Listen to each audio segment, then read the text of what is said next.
ఎంత ఇబ్బంది ఉన్నా సరే మన ప్రైవేట్ పార్ట్స్ చూపించాలంటే ఎవరికైనా సిగ్గే. మనల్ని ఎంతమంది డాక్టర్ దగ్గరికి వెళ్ళమన్నా మన చూపు మాత్రం ఎప్పుడు మెడికల్ షాప్ వైపే వెళ్తుంది. ఈసారి మెడికల్ షాప్ వాడు ఇచ్చిన క్రీమ్లో స్టిరాయిడ్ ఉందా అని అడగండి.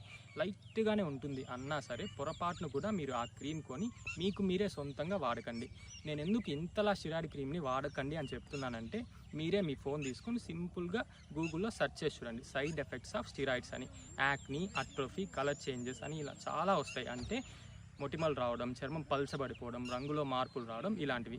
ఈ స్టిరాయిడ్స్కి లక్షణాలను తగ్గించే గుణం ఉంటుంది. అంటే నొప్పి, నవ్వ, మంట, దురద వీటన్నిటిని మనం లక్షణాలు అంటాం, అంటే సిమ్టమ్స్. కానీ జబ్బుని తగ్గించదు. ఈ జబ్బు వల్ల ఈ లక్షణాలన్నీ కూడా వచ్చేది.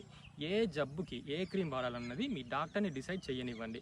ఒకవేళ మీ డాక్టర్ కనుక ఇది ఫంగల్ ఇన్ఫెక్షనే అని కన్ఫర్మ్ చేసి మీకు యాంటీ ఫంగల్ క్రీమ్ రాసిస్తే దాన్ని జబ్బు ఉన్న ఏరియాలో మాత్రమే కాకుండా ముందుగా చుట్టూ ఒక 2 సెంటీమీటర్స్ నార్మల్ చర్మం మీద పూసి ఆ తర్వాత జబ్బు మీద పూయండి.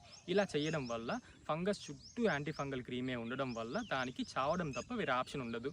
ఇంకా మీ కనీస శుభ్రతని పాటించండి. మీ బట్టలు, సోపు, టవెల్స్ ఎవరితోనూ షేర్ చేసుకోకండి. ఎవరివి మీరు కూడా షేర్ చేసుకోకండి.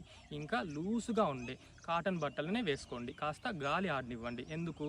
చెమట పట్టి తేమగా ఉన్న ప్రదేశాల్లో ఈ ఫంగస్ ఇంకా ఫాస్ట్గా గ్రో అయ్యే ఛాన్సెస్ ఉంటుంది.